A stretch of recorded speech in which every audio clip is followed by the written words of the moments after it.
stop talking about decentralize this, decentralize that. Stop talking about that and start talking about value. And don't focus on the tech, focus on the value. For corporations, they have budgets that they're working with, and they need to justify that they're spending money wisely, either to their boss or to the shareholders as a company. And so I think everything we do should be focused on customers. What problems are we solving? And what value are we delivering then?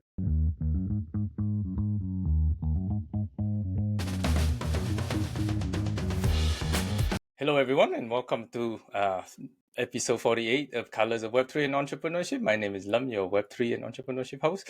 For those of you who are new to the show, Colors of Web3 and Entrepreneurship is a show highlighting the journeys of builders and innovators in Web3 and entrepreneurship. Some topics, especially in Web3, may get technical, but we do our best to keep it accessible for most people. And here I am today. I'm joined by Matthew Van Niekerk. He's the co-founder and CEO of SettleMint. Matthew, can you give a quick introduction by yourself? Yeah, first of all, thanks a lot, Lem, for having me on the show. It was great to meet you in Tokyo a couple of months back, and happy to finally have the chance to be on your podcast. Thanks a lot for the invite. So yeah, a little bit about myself. I'm originally from Canada, was born and raised in Canada. Then after university, moved to Japan, lived there for about 7 years, and then moved to Belgium, where I've been based for the last 17 or 18 years already. And time flies. It's Nice. a kind of a... When I moved to Tokyo, I thought I would be there for a year. It turned into 7. When I moved to Belgium, thought it would be a year, but it's turned into much longer. But that's my path, my journey. I think my career, like I've spent about 12 years working in, let's say, TradFi in banks. So I spent first in Tokyo, a couple of years in FX brokerage, and then when I moved to Belgium, I worked for the leading Belgian bank and had a number of different roles, looking at first as an internal advisor, strategy consultant, that type of thing, and then finished the 10-year run with that bank as the head of platform innovation and development for a retail brokerage platform. So spent quite a bit of time, but in that, one of the hats I wore and in that last role was really looking at innovative new technologies. And innovation in an AI context back then meant chatbots. So we were looking at that kind of thing. But in 2014, I kind of discovered blockchain technology, and was really after I read the white paper, I was just like, okay, this is something pretty cool and pretty interesting. And there's a lot more than just one cryptocurrency that can be built on this. So I set up a center of excellence at the bank together with a couple of other, we called ourselves the Coalition of the Willing. Nice. So people from different parts of the bank that were interested in blockchain technology set up a center of excellence and started to do a lot of research and pilots and POCs and stuff like that. And what I learned in that experience is that, okay, the technology is really powerful. That's the first thing. Number 2, it won't go away. And number 3, that most engineers have no experience with it. So, and the fourth one, of course, is that the impact on society will be immense over time. So with those kind of 4 discoveries, I thought, okay, what does the world need? The world needs a platform to make it easy. So I left the bank in 2016 to start SettleMint, and been at it for just over 8 years now. Awesome. Yeah. So you had quite a trajectory all over the world, grew up in Canada. So did you go to school in Canada, and then after you moved to Japan for work? Well, yeah, The first I studied economics in university, and so graduated, did my honors degree, as they call it in Canada. And when I finished that, I just wanted to live abroad, work abroad, see the world, and found a job. My first job in Japan was teaching English. So I see. moved. I see. And that thought I'd be there for a year with a 1-year contract. But obviously that, as I mentioned earlier, that turned into 7. Interesting. You were teaching English in Japan at first, and then after you move into banking. That was quite an unusual move, I would say. Yeah. Well, I think the move was actually into banking was a lot more aligned with my educational background. So I did study economics and economic trade and economic development, and so yeah, it felt natural for me. I think the English teaching phase was more like, okay, that's my ticket to go somewhere else and see the other side of the world, but came back to where I thought I would be when I was in school, which was banking. I see. Interesting. Yeah, I know actually many people who also moved to Japan first is like teaching English, and then later on, they started company, they build like so many different things over here, and then I think people just keep living here for so long, and they fell in love with Japan, right? Become their home, become like the permanent home actually. Yeah, I've seen a lot of that too. Yeah, for sure. And then, so after Japan, then when you moved to Belgium, were you working with the same company, or was it a different bank? Hmm. No, that was a different bank. I Hmm. first the first what brought me to Belgium with the expectation again of being for a year Yeah, was like an executive MBA program. I see. So I went back to school, got an MBA at a school in Belgium called Roderik. So it was an international MBA program. I thought, okay, Belgium for a year, then I'll go to the UK or something like that. But ended up staying in Belgium after the MBA, and that's where I got the job out of the MBA. Got the job with a Belgian bank, I see. and spent about 10 years there. Awesome, exciting. Would you say Belgium is like, would Belgium be considered like the, I don't know, financial capital, or what is Belgium typically known for in Europe? Yeah, I'm not I sure. think if you look at a European landscape, the kind of traditional financial capitals are like London, Frankfurt, Paris. Those are more commonly seen as like banking hubs and centers. Belgium is more famous for things like chocolate and Yeah. beer and It's, fries and good food, and also famous for bad weather, but oh, really? to balance it out. Yeah, so it wasn't. Yeah, when I was finishing MBA, I thought, okay, am I going to go into banking or into consulting? Hmm. And the job I got at the bank was actually a combination of the two. It was like an internal consultant, so in a bank. So it's Nice. like, okay, that's two birds with one stone. Interesting. And the third thing for me was like I like traveling and seeing the world. That brought me to Japan in the Mm, first place, and traveled extensively in Asia at that time. yeah. And the job that I got at the bank was actually being kind of like an internal strategy consultant for the international acquisitions that they were making. So I would Okay. spend 6 months in Czech Republic, then 8 months Awesome. in Slovakia, then spent almost a year in Yeah. Bulgaria, working on different projects in different banks and insurance companies that were acquired by the parent, which is the Belgian one. Interesting. Yeah. So So basically, you were like just moving around in the bank. So I mean, I'm curious. I think like first time, or is it not the first time I heard the title internal consultant? But is an internal consultant like just looking to optimize like efficiency, looking for way to, I don't know, improve, maybe reduce the cost and make it more yeah, efficient in a way? Would you say? well, Mm, that's definitely a part of it. The other thing is like when you have like a company that's acquiring other companies, whether that's in banking or outside of it, there's the due diligence process when we identify a target company that we want to buy. Let's go meet with the management team, go through the numbers, go through the organization chart, and get a good sense of how much should we pay for this. So doing that due ah, diligence was some of yeah, the first assignments were around due diligence, but then that was in 2007, yeah. and the financial world kind of turned upside down Oh yeah. shortly thereafter. My role shifted from being part of due diligence teams on acquisition targets to much more what you said earlier, Lem, which is how do we make this thing more efficient? Yeah. And so I spent quite a bit of about 4 years in total in that kind of a function of and I could tell some stories. There was it in Poland? We acquired a bank there, and I was responsible to find efficiencies in the payment department. So lots of time writing and time stamping and activity detailing and process mapping, Yeah. and had kind of the bank had a lean program. So I was part of the lean program and led Mm. lean transformations in entities that in Central and Eastern Europe. Interesting. It was Yeah. a fun period. Lots of Yeah. experience to gained a lot of experience and met a lot of great people. Interesting. So yeah, so actually, in my 45th episode, probably leave a link up here, for the viewers. Actually, so I was talking to one of my former classmates. Actually, he used to work in like banking as well. He said that he went to MBA school with me also, and then in afterward, he worked in banking finance because he always wanted to finance. But in the end, he realized that there was a lot of inefficiency in the banking. I think there was one department. There was like he said there was like 200 300 people working, but like in fact you probably only need like 25% of the people working, so when I heard that I was like, wow, really? Like why do you need so many people working, when like when you could do it less, right?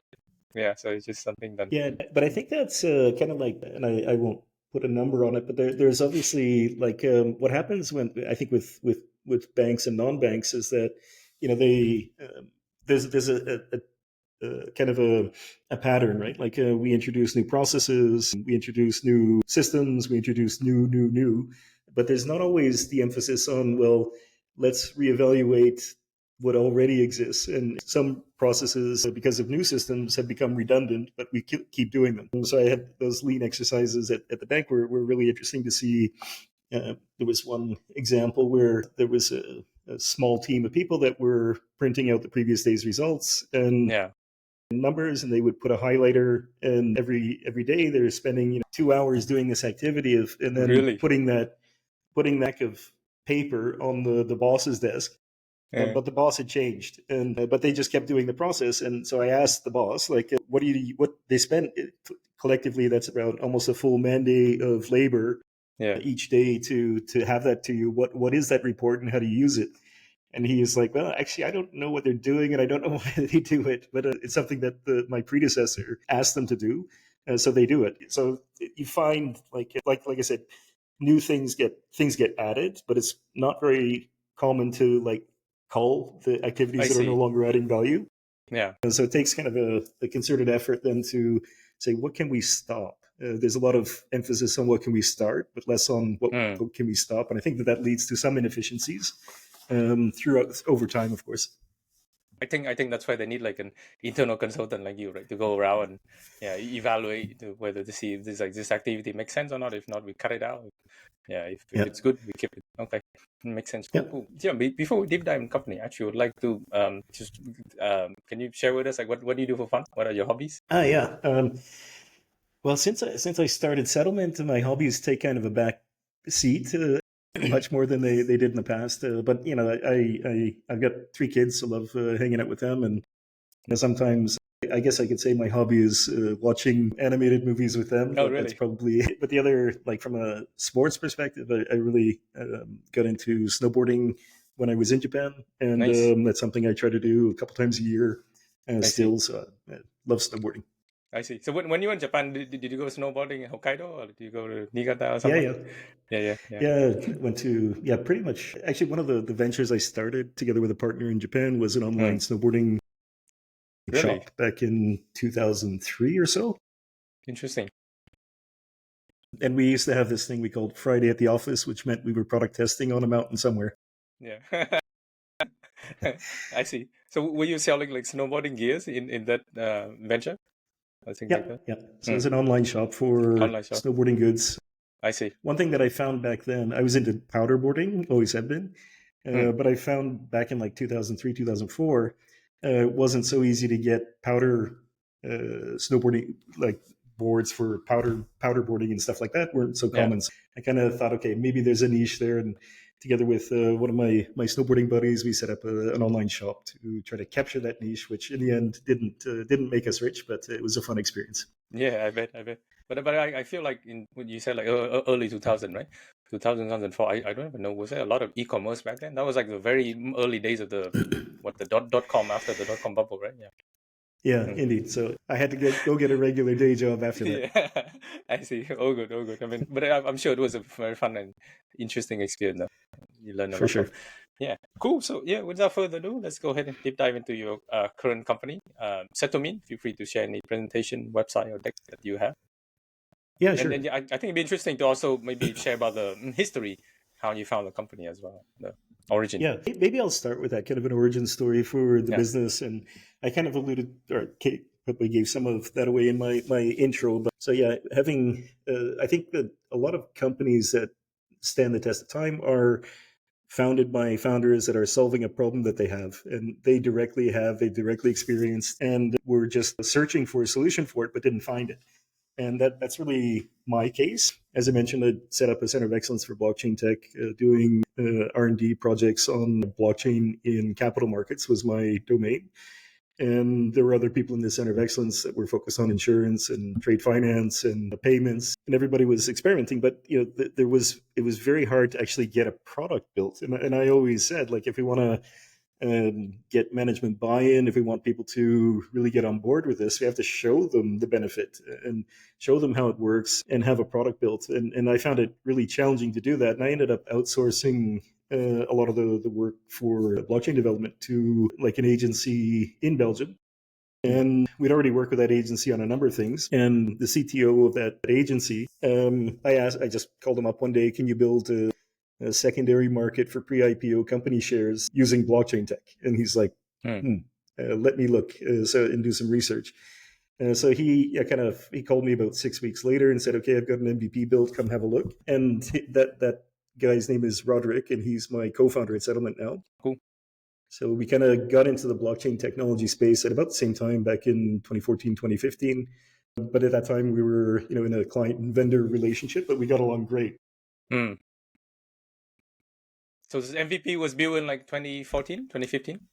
Something like that? That would have been, I think, early 2015. And I remember showing that, but we did launch it publicly as well in the App Store back then. It's it was launched in the App Store. So I think that made us the first, I'm making too much of a claim here, but the first European bank to launch a blockchain-based application in public. Interesting. So we did that back then. So I said to Roderik after a couple more iterations in different projects, okay, I've got I think I could be wrong on the numbers, but we had 5,000 competent developers at the bank, but we're not able to build this internally at the bank. We need to outsource it. And I said to Roderik, and I'm not alone. This bank's not alone. The whole world is facing this shortage of competent, skilled developers in the blockchain space. So, and was there a reason why 5,000 developers couldn't develop in-house? Is it the thing is, there's all kinds of challenges that enterprise face, and this I'll probably touch on when we're going through the website and explaining a couple things. But there's, I think, there are a lot of restrictions. Like, can you do something on the cloud in a bank? You can't just fire up. You can't just log into AWS and set up a server. There's all kinds of policies that need to be contended with. So when I said the developers, when we were just getting started at the bank, were like, yeah, but I can't download Truffle. We don't have permission to do that. So you end up in a situation where you've got engineers that are bringing their own laptop to work on a project for the bank, and then you get into all kinds of security problems and questions. So it's not like the difference between an enterprise context and a startup is a startup is starting greenfield with very few restrictions. I see. But I think it sounds like very typical bureaucracy, preventing innovation from happening in a big company, which I've seen before. And that's I just mentioned one factor which made it difficult. And so the idea, that's where, in that experience is where the idea for SettleMint was born. Is if we can just provide all the tools necessary to build a blockchain application in one platform, wouldn't that make life easier? And that's really where we started from. Let's build that platform. Back in 2016, talked to Roderik about it. He's like, okay, I started in August of 2016 at SettleMint. And we've been iterating on that. Always had the same vision: make it easy to build blockchain applications for engineers, be they in an enterprise or outside of an enterprise. But our platform is really built from the ground up with enterprise needs in mind. So that's a little bit. And with that, maybe I'll share. Awesome. Yes, please. And here we are. Okay, cool. Yeah, I can see it. Yeah. So that's and when we started the company back in 2016 and through until 2018, 2019, we were really, really focused on technology and building that platform and making it the best platform. So it was really tech. But in our experience in working with different organizations, we kind of figured it out that the tech is just one part of the transformation. It's the same for whether you're talking about blockchain, or you're talking about AI, or you're talking about IoT, or any other type of technology. The process of achieving successful transformation needs a much more holistic approach. So we defined our own category, which is blockchain transformation. Other companies that have a similar platform type approach, they usually go under the category of blockchain as a service, or as Gartner calls it, enhanced blockchain as a service. But we defined our own category, which is blockchain transformation, which is taking a broader set of needs into account. So when we talk about blockchain transformation, the technology is, of course, a foundational element of it. But equally important are addressing the people, the side of any successful transformation, and also the process. So, and I like, just to make in simple terms, the technology side is addressing a skills gap. The people side is, so how do you close the skills gap if there's, and some of the challenges that are an engineer inside of a highly regulated enterprise would have to contend with. How do you make all of that easy? The people side is really about the filling the knowledge gap. And so we have like a lot of online mini books and content and stuff to make it and targeted at different types of profiles. Be that an engineer with our complete documentation, be that like more business profiles that need to hear at a different level the message. So we've got a lot of online content that we create in-house and make that available freely on our website. And the last one, the process side is kind of filling the how-to gap. So now that if I've got the technology solution, my people understand what this is all about, then how do we actually execute? And for that, we've got like a lot of local customer success teams that support users of the platform.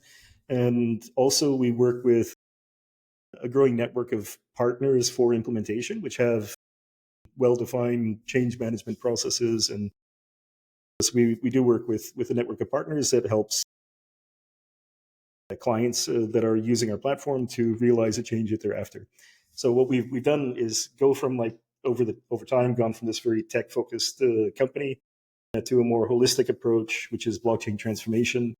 And the success rates for implementation show that that's very effective. So addressing those three, we kind of connect the dots between the people, process, and technology. Interesting. Right? Yeah. So like three things you're connecting together. Yeah.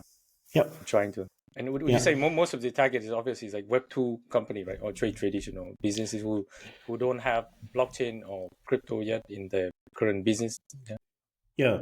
And there's different levels of exposure and maturity with blockchain tech. I think if you look at the banking sector today, there are not that many banks that have not already done the R&D and the pilots or things like that. They've already done it. So they're at a different level of understanding, and it's just okay. When does the whole sector put everything on chain? That's more the question.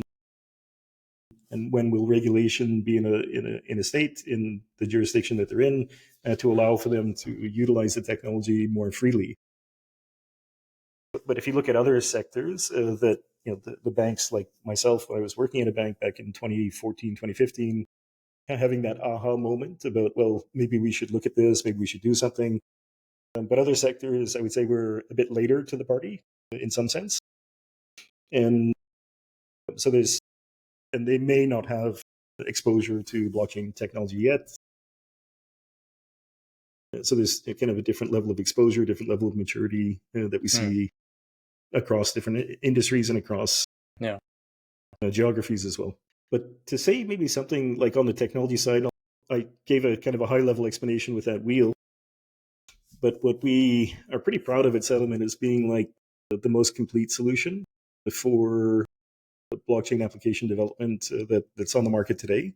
So what we mean by that is, and seen through the eyes of like an enterprise that wants to integrate blockchain technology into an existing process, we kind of cover the full stack that they need in order to get there in one platform.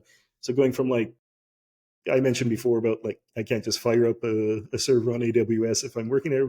Well, we do have a SaaS version, of course, in which case we manage the cloud subscriptions. But we also enable any user of the platform to run it in their own cloud. So if they have an AWS or Google or Azure subscription or any other cloud provider, they can self-manage in their own cloud subscription. And we've also got like self-managed for on-prem, like really in data centers and air-gapped environments and stuff like that. So kind of an automated setup so that, I just parameterize a few things and then hit deploy, and I'm up and running within 20 to 30 minutes. Everything is fully deployed. And so we try to make that, and that's really getting, I choose my infrastructure, be that cloud or on-prem, and then I choose which blockchain network I want to use, and we support both public and private blockchains. So I think the logos that are, some of them are probably recognizable, of course. But there's Ethereum we support, Avalanche, Binance Smart Chain, Polygon, Optimism, Arbitrum. We've added Hedera recently, also Flow, and I think there's probably a couple that I'm missing. But on some of the customers, they're still very much looking at in a context of regulatory uncertainty. They lean towards the private blockchains. So we support Fabric, Besu, Quorum as some of the options in different flavors. But you'll see in all of this, it's very EVM compatible focused in terms of what we support. Interesting. By the way, I'm just curious. How many % of your customer would you say like leaning more toward or using private blockchain versus like public blockchain? Yeah, I think it's probably 50-50 right now. Okay. And the more encouraging thing is, but I think, to be totally frank, I'm the least dogmatic person about public versus private. For me, if I'm building a house, I've got a hammer, I've got a screwdriver, I've got a saw, I've got a bunch of tools that I use to get the job done. And I think it's not helping anyone to say that it has to be X or Y. Like if in the example of a house, if somebody's evangelizing that I build my house using a hammer, but a hammer is not very good at cutting lumber. Yeah. But I think where does this lead? I think in where we see with our current clients is that a much more hybrid kind of approach is useful. There are some things where I want to do it on a permission network, but I want to have a number of stakeholders. I might have 20 different banks that I want to work with, and we don't want it to be public. We want to keep it within that group.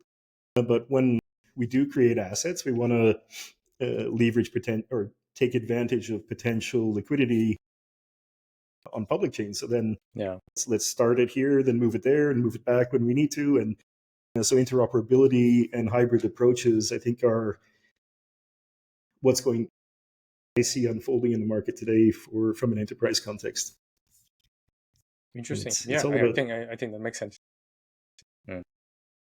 Pick the right tool for the job, and a job is usually multifaceted with a number of different phases and steps. So what's the right tool for that phase and that step, and what's the best tool for later? That might be a mix of private, public, layer 1, layer 2. Yeah. But I think at the end of the day, what you want is to solve the problem you're trying to solve. If you're building a house, you want a house built. If I'm building a digital asset solution, I want that to be built with the best tools for every different stage in a digital assets lifecycle. So I'll pick the best tools. Like I said, I'm not dogmatic about public and private. For me, it's just a tool selection case. What's the best tool in the current context with the regulations that are out there, and that quite often will lead to a hybrid solution. Interesting. Yeah. I guess some client probably try out like the private and maybe may not work for them, or maybe it's the opposite, right? And then they just maybe makes sense. Yeah, and what I think is one of the things we try to emphasize with our platform is there's still a lot of companies that are experimenting, and there's like in innovative new technologies. There's kind of an expression like fail fast. Yeah. And when we look at some of the other options in the market that these companies have, like if I hire a consultancy to do X, Y, or Z for me, they're charging per man day, and it's in their interest to make that as many man days as possible. So you get to 12 or 15 months to build a pilot, to find out that okay, for reasons X, Y, or Z, we can't go ahead with it. That's way too long. So what we do with the platform is just make it easy to spin up, spin down, pause all the services that are running and all that. But what I've talked about so far is really just the base layer. Which infrastructure am I going to host in? What network am I going to use? But with every application, there are typically dApps involved. That's like business logic. I put my business logic in a smart contract, and I automate a heck of a lot of activities that used to be manual.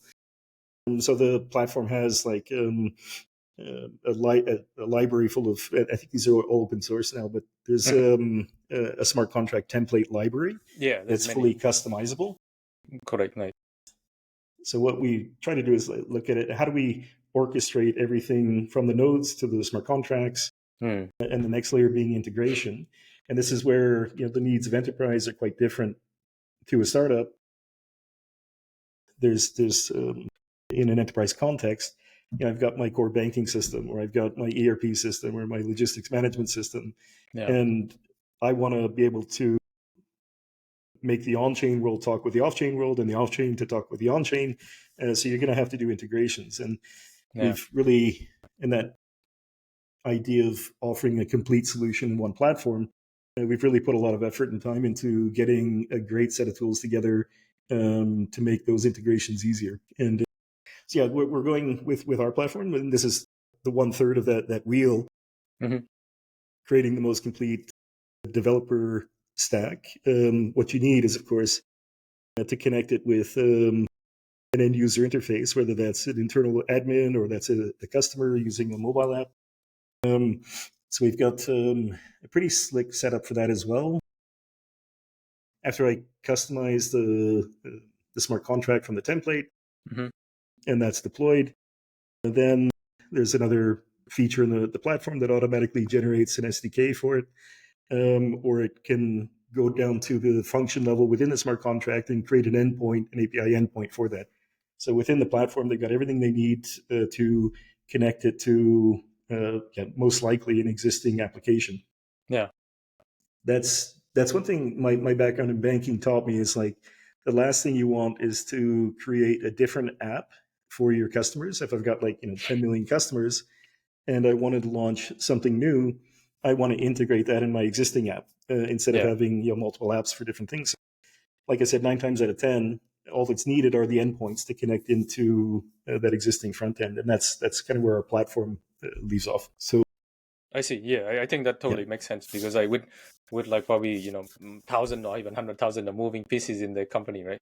They just want something easy. They don't want to completely disrupt the whole system, right? Yeah, I think that makes sense. Yeah, that's the reality for most of the companies that we work with, and I'm not saying it's the only type of blockchain application development that's going on, but for the enterprise segment, it's a bit naive to think, okay, we're just going to completely replace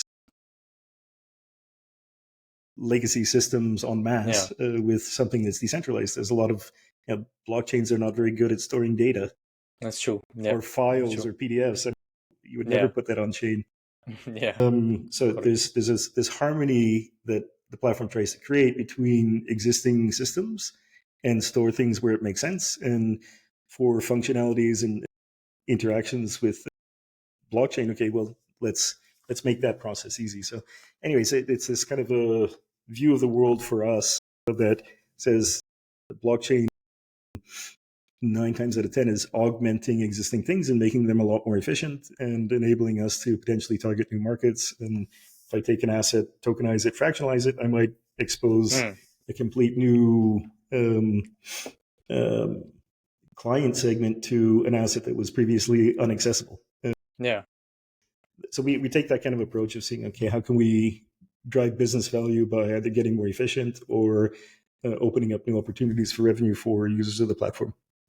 Yeah, so one thing I'm curious about, what do your clients, when they come to you, I don't know, or maybe they come to you, or maybe you approach them first, I'm not sure, whichever way, but what are some of the problem statement that they come to you with, hey, we want to, I don't know, use Web3, we want to use crypto in our business, or what are some of the things that they so it's very rarely that someone says we want to use crypto in our business. That's not usually the starting point. I see. If you take, I'll give a couple of different examples from the website, Lexus. They wanted to do, they already had a complete running campaign for a new model they were launching. There's a cool video there that you can check out if you want. It's the all new Lexus RX in Europe. Nice. And they had a whole brand story built into their campaign. And they said, well, wouldn't it be cool if we could have this hoverboard as an NFT? And it's, oh, well, okay, that's 3 days of work and you'll have your NFTs fully developed and launched and ready to go for your campaign. Nice. Let me show you how you do that. And so it's this is the fact that it's an NFT makes it a bit more, obviously more unique, but makes it a new novel thing to kind of blend in to the marketing campaign that they were already fully working on. So that that one was done on Polygon, the mainnet, has sort of kind of a centralized database, and then the graph for indexing and querying and all that stuff. So, and interesting. creating. By the way, was there anything? Was there some connection between the hoverboard and the brand Lexus? I thought they would be giving an NFT of a car or something. Yeah, no, but I don't know at what point they've been using. If you look at like Lexus's marketing over the years, they've had a hoverboard in there a couple times, and really? I don't know. To be totally frank, I don't know exactly how that fits in their brand story. Yeah, but that wasn't something we created. That was just like it was already part of their branding, and they're like, okay, what from our brand story can we make as an NFT? And like, makes sense. Hoverboards look pretty cool. yeah, it's pretty cool too. So yeah, that's one example from Lexus. With Coca-Cola, it was a similar kind of a thing. Also with NFTs, they do one of their brands in Greece is called Amita. Mm-hmm. Amita is like a brand that's targeting youths in Greece, and they have an annual. We should have a better picture of the concert, but they have this annual music festival, kind of a celebration of life, a celebration of youth, and so then in this case, they did they built a TikTok campaign for brand enthusiasts that wanted to join this event. They could enter a draw to have like an NFT, a VIP pass in the form of an NFT that was a dynamic NFT. So it acts as your pass for entry, and then it morphs a couple times into different things. And it's just creating more brand engagement is what they were shooting for. So again, there it's they used IPFS to store the images, Hasuda, Graph, the private key management, all that stuff these are different services in the platform that I just click deploy, and it's up and running. So again, in a matter, I think that one took around a week and a half to go from let's start until ready to go. So basically, your company come in and then you actually provide the entire solution. Like you integrate all the different services and just give them the basically like a website and something runnable. To answer that, like we're talking here about partner program. Okay. I mentioned earlier about the how-to gap with partners. We do have a list of partners that we work with that we try to bring into these engagements at the right time so that they can do help the clients with that how-to part and work with them to actually see it fully implemented. So we're working with a number of partners that we tried to bring in to develop and deliver that complete solution for users of our platform. I see. And cool. I just, before I give the impression that SettleMint's all about NFTs, I just want to highlight maybe two other examples. Sure. Because we're certainly not, of course, NFTs were pretty hot for a while. Yeah. I think they will be hot again, but for different reasons. And I think that's going to be much more about practical, real-world implementations where you use an NFT for product warranties, so that when there is a secondary sale, I've got the proof of the authenticity and origin of that product. And we're talking to a couple of manufacturers about using NFTs for use cases like that, and less about these are cool things, great brand activations, but that's something that I think will be less common in the future. But at any rate, we've got also banks like Standard Chartered. For them, this was one of our earlier implementations actually, but they did. I have to see what's here that I can say publicly because that's what's on the website. But that was really about like creating tokenized versions of different types of securities like shares, bonds, and also cash. So they had essentially a stable coin. It's asset backed with the deposits, and users of the platform can then transact for covering the asset side, asset leg of the trade, but also the cash leg, offering the possibility for 24/7 trading whereas in conventional markets for those assets, when they're not tokenized, not on chain, that's Monday to Friday from 9 until 4 p.m., pretty restrictive. And we've done a lot of stuff like in supply chain. That's another one, like Carrefour here in Belgium. They wanted to add transparency and trust to products that they're selling. So they did an implementation that has scan a pretty typical use case, scan a QR code on a package and then trace it back to which farm was this chicken raised in. All that kind of, I'm picking one data point, but that's that kind of a use case. Elia is like a large, it's the largest transmission system operator in Belgium. And they wanted to create possibilities for large consumers of electricity to become kind of prosumers, giving them an incentive to shut off during peak hours and to turn back on outside of peak hours. And when they do that, then they're incentivized to do it. They get a token. They can then use that for future consumption and things like that. So, and you can see it's pretty broad in terms of the types of things. Vietnam Bosco's an NGO that supports something like 120 schools in 17 different countries across Africa and South America. And they wanted to get better transparency on how donations are being spent. And so full digital transformation with a blockchain element to enable them to do that. The Islamic Development Bank. And one that I really liked was what we did in Indonesia with, we worked with in the 2019 presidential election. We did a kind of a parallel vote count for that. Yeah. And just set it up together with the University of Indonesia. Worked with a professor in political science there to make this application. We called it Democracy Anchored. And that's it's like an attestation service. When the election when I cast my ballot, it's still paper ballots there, but there's a form that they complete called a C4, and with that form, the independent or the bipartisan groups in each of the polling stations, they validate the results together, and somebody signs it. The chairman of that committee signs it.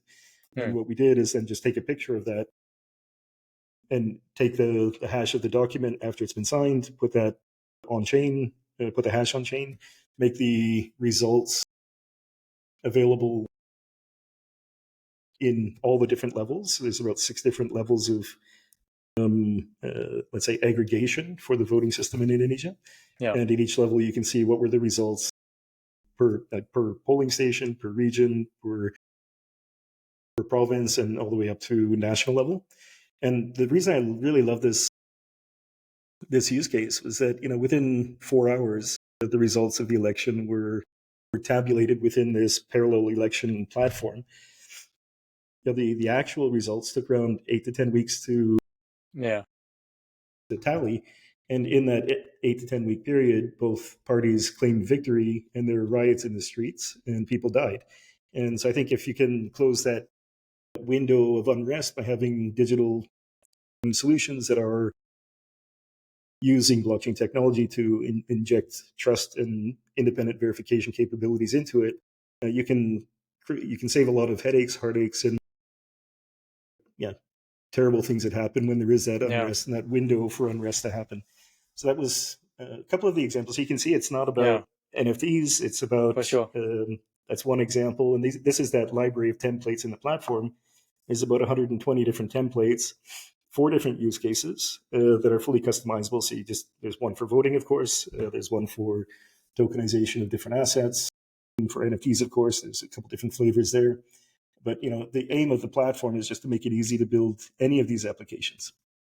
Yeah, I can see that. The last example you shared, I think, is just really fascinating. I feel like election counting, especially in country where it's like quite free and there's no one dictator, right? And then I think it would work. But if there's in country with dictator, of course, we would actually want to have those type of things to make sure that the elections, result are being counted fairly. And it's really fascinating. Yeah, but I think it's valid in both. I'll be honest. I think it's valid in both contexts. Well, with a dictator, okay, he's going to be the dictator. But I think if you look at the thing with Indonesia, it's like 17,000 islands, 240 million people. Yeah. And if you can imagine, like each polling station has a maximum of 300 people that can vote at it. So there's 820,000 polling stations across the country, and the logistical feat of distributing those ballot boxes and then after the election collecting them and bringing them back to a central place where they can all be counted, that's a crazy amount of effort. And it is. Yeah, for sure. And we can make it easier. Yeah, for sure. No, I can totally see that. Yeah, I think that's why I think the blockchain transformation totally makes sense. Yeah, so I'm actually quite curious. Maybe if you can talk a bit about like who are how many people are in your company right now? Like what are some of the most people doing? Yeah, so the team, we've got around 40 people right now. Okay.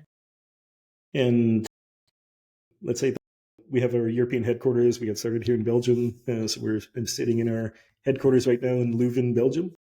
Yeah. In 2018, we opened an office in Dubai. We're now based in DIFC there. In 2019, we opened an office in Delhi. And I don't include the headcount there in because it's not part of our official headcount. I see.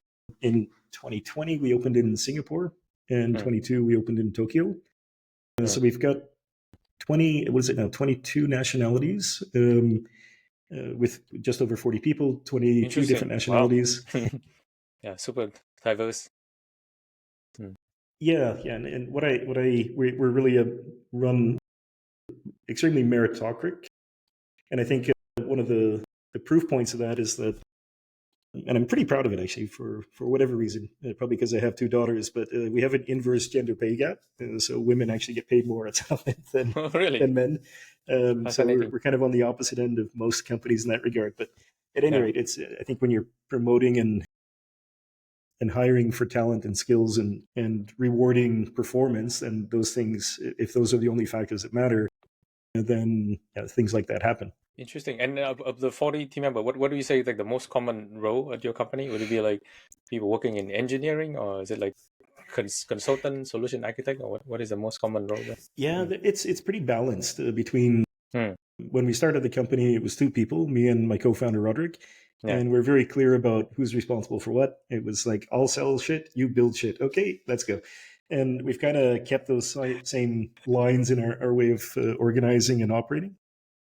And it's pretty balanced between the more technical profiles, including the engineers and technical pre-sales and CS engineers, and the salespeople and the solution architect type roles. I see. Yeah, cool. Yeah, I figure those are probably very necessary, right? Because a lot of companies or a lot of the clients, I figure they don't know how to architect the whole platform, right? So I figure you need a lot of good solution architect to tell them, hey, this is how everything fit together.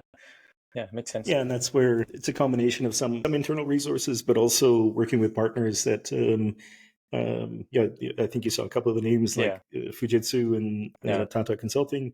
They have lots of those guys as well. Sure. Like to work with them and let them do that part of the project. And when it's time to build, then we train them on building on our platform so they can independently deliver full solutions. The reality is, like, blockchain, in my experience, is probably 20% of a solution, or 10% of a solution. It's quite often what we're doing is like there's 70 to 80% digital transformation going on, and you're using blockchain to make it, to add benefit to that digital transformation. So I think it's natural for us to find great partners, work with them, and they do what they're great at. We help them to do what we're good at, and together we're solving problems for the customers. Yeah, makes sense. So what is the most common business model? I think you mentioned earlier that you provide like SaaS as a platform, right? Is that the most common business model? Do you also like is there a consulting fee that placed upon for the client, or? Yeah, that's it. Most of our from our revenue, for the revenue side, it's mostly the like licensing fees or monthly consumption fees. I see. And not so much on the consulting or the services base, more on the recurring part. I see. Cool. Yeah. And what do you say like the main hurdles or challenges facing your company? Yeah, every day there's something new, eh? Like that's part Yeah. of the startup and scale up life. Like, but what I can say is this: like for founders out there, like if you're just getting started, have faith in yourself because in the early days, the emotional roller coaster is so strong. You know, like one Yeah. day, okay, we've got a new enterprise client. Woohoo! The next day, somebody quit. Right back down here. But what I found through time is that what used to be like this starts to go more like this. And as long as you're staying, being confident in what you're doing, confident in yourself, confident in your team, and then those ups and downs will smooth out through time. If you're onto something good, then that path will be up and to the right. So keep on fighting and battling, and don't lose your conviction for what you're doing. Yeah, it's true. I think it's very important to keep building and also having faith, but also have like a very strong team behind it as well to back up, because I believe it's Yeah. probably really hard to like build startup as a single person. Yeah, but I That's think it's what they doable, but say. it's quite hard. Yeah, but what they say, like if you want to go fast, go alone. If you want to go far, go together. Yeah. I think there's a lot of truth to that, and Yes. there's this. Uh, yeah, I don't need to say it again. That Yeah, I think that in order to have a successful company, usually you need a team, and for that's sure. choose wisely. Yeah, exactly. Exactly. So I'm curious about like the future though, but how do you see like, Web2 companies from various industry? Of course, I think you have clients from multiple various different industry, right? Do you see any in the future? Do you see them? Will there be any more wave of them trying to onboard, like using crypto, adopting blockchain? Like how is that? How is it prepared for Web3 crypto in the next few years? Yeah, I think if I went, let's put it on a bit of a timeline that goes a bit further back than just Sure. today. But like, so we've been at this since 2016, and there was back 2016, 17, 18, 19. It was like blockchain, not crypto. That was the predominant thinking, and our clients are as you saw mainly enterprises Yeah. or public sector.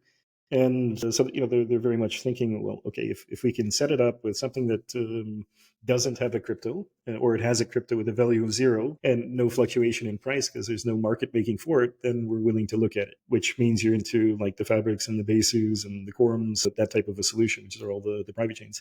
But really, I'm starting to hear, having conversations already starting from around 2.5 years ago, where it's like, okay, well, if I'm using a public network, then I don't need to bear the cost of maintaining that network. It's like, no, I mean, there's a whole network of nodes out there that are just operating independently and by themselves. That's the whole that's a fundamental part of it. And so I've had some people say to me, well, that they kind of coined it themselves. It's like, okay, that's kind of like an infrastructure light version of blockchain. And I'm like, well, it's actually not light, but you don't have to run it Yeah. yourself. Yeah.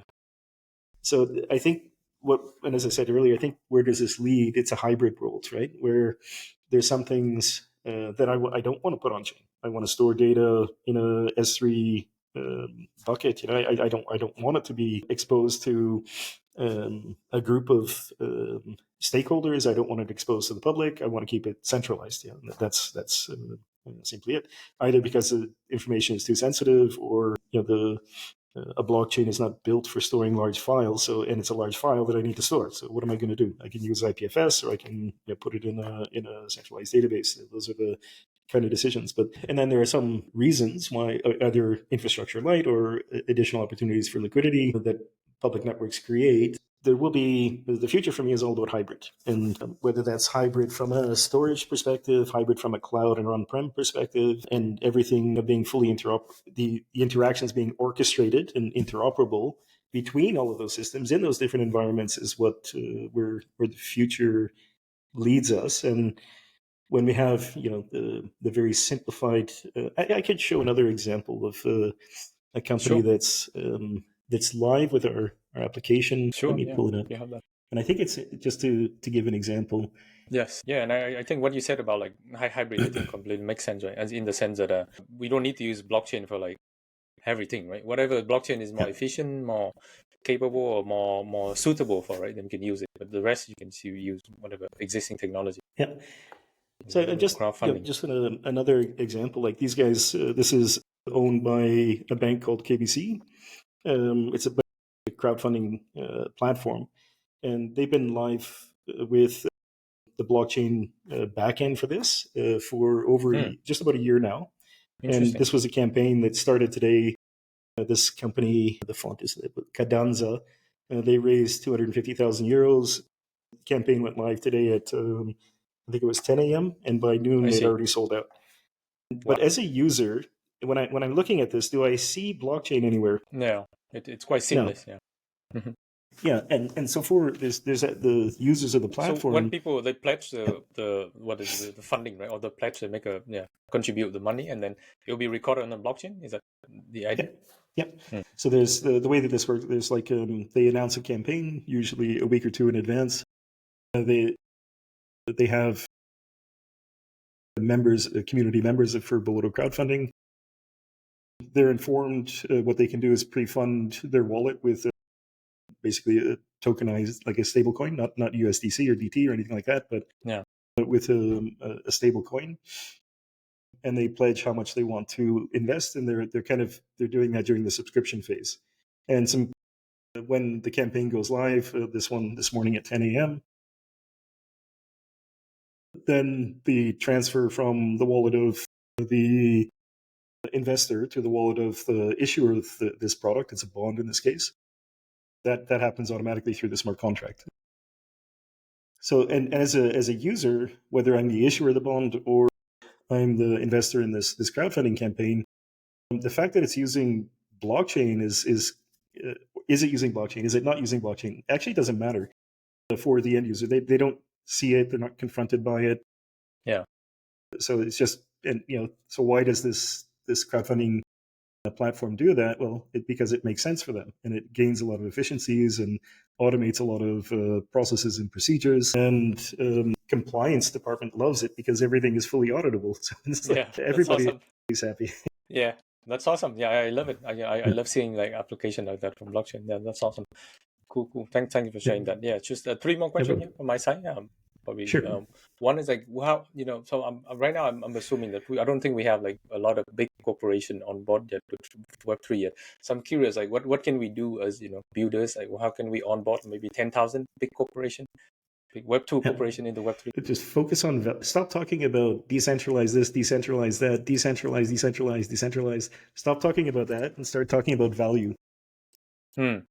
Myself, I'm saying this like I'm saying it to you, but it's to me as well. And don't focus on the tech, focus on the value. So I think there's when for corporations, they have budgets that they're working with, and they need to justify that they're spending money wisely, either to their boss or to the shareholders as a company. And so I think everything we do should be focused on customers. What problems are we solving, and what value are we delivering then? And that's where, okay, and then, oh, by the way, it's using blockchain. This is how it works. So it's more like flipping the message around and just focusing on solving real world problems. And that's how you get more enterprises on, I think. And that's the key thing, that as builders, we can change our messaging. We all love the tech. We're so fanatic about it. But at the same time, let's keep that to ourselves unless somebody asks it. Yeah, it's true. Yeah, I think delivering value to the customer, how they can see it, especially a big company, I think that will still the best way. I completely agree with that. Yeah, and what are some of the lessons that you have learned after maybe 7 or 8 more than 7-8 years of building SettleMint now? Yeah. What are some of the lessons you can share?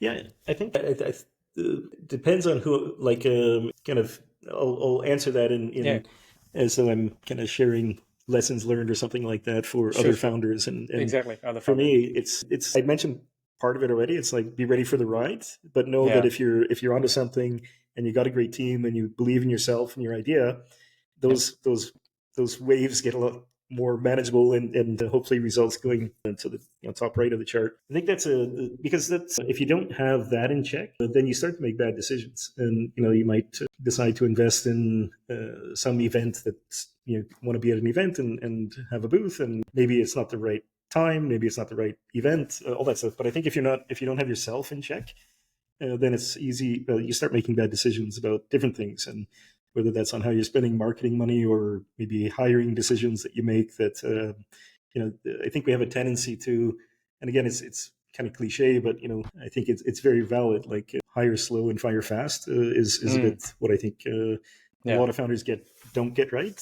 You meet somebody, they're pretty convincing. Like, okay, you can start Monday. I've done that several times, and after a while, it's like, oh, wait a minute, the Ouch. KPIs are not being met, and then it's like, well, then you get that's where the second part of that expression is take more time, but be willing to fire fast. And my experience has taught me that usually when it's not working out, inaction is really damaging, because there's the rest of the team that might be negatively impacted by having somebody who's not fully committed. Especially at the early days, you got to make those decisions quickly, and just live to fight another day. That kind of thing. That's true. So I think, that's maybe the advice I would, or the lessons learned that I would give. Awesome. Yeah, thank you. I think those are very valuable. Yeah, as well for the founders and builders. I was just going to add one more. I see it with other startups as well. Like the idea of when we're going to enter a new market, if you're looking international, a lot of companies will do a lot of research on a particular market, spend 2 weeks, 3 weeks, a month in their office, checking every online source they can and trying to figure out which market should we go to next. And my advice in that case is just get your ass on a plane, go check it out, meet the people, meet a couple of interesting potential partners or clients, and just have a chat. I mean, it takes, for most of us, 7 hours at most to get to 7 or 8 hours to get on a plane, land where in a market that I think might be interesting, and then meet people there to figure out whether there's potential in the market. So I think there's action trumps inaction in my experience for that. Agree. Yeah, thank you for sharing all that. Yeah, it's really helpful for the founders out there. And final question: where can people follow you? Feel free to share any public handle, username, or website where people want to follow you. Yeah, best for me is LinkedIn. Actually, not a typical blockchain founder kind of a place to hang out and meet, but all good. I've had too many negative experiences on other social media channels and get bombarded by stuff that I'm not interested in. So I prefer to keep it to LinkedIn. I see. Totally understand. And anyone who wants to chat or catch up or talk about different ideas or partnerships, feel free to hit me up, and happy to have a conversation. Awesome. Yeah, I'll make sure to put your LinkedIn info down here in the show note along with your website name. People can check it out. SettleMint, in the show description as well. Matthew, once again, thank you for joining the show today. It's been really awesome learning about how your company is basically transforming using blockchain to transform many different business for the Web2 Corporation and bringing value to them. So it's really been fun. Thank you. Yeah, Lam, thanks so much once again for having me on the show. It's been a lot of fun, and let's keep in touch. For sure. Thank you. Thanks. And we're back to my studio. What do you guys think about this episode with Matthew Van Niekerk, co-founder and CEO of SettleMint? I think the one thing that Matthew said that resonates with me the most is value creation. If we can show how blockchain can create new values for existing Web2 enterprises, then we can onboard more businesses. May be important, but it is most likely not the key value that enterprises are looking for. For the next episode, we'll be talking to Eddie Alman. He's the founder and CEO of Almata. Almata is a cyber risk management firm headquartered in Japan. Their mission is to leverage their global expertise and experience to help companies and organizations move toward a new, secure, and trusted digital future. If you enjoyed this episode, please give a like and subscribe. It would mean a lot to me. Thank you for watching, and see you next time.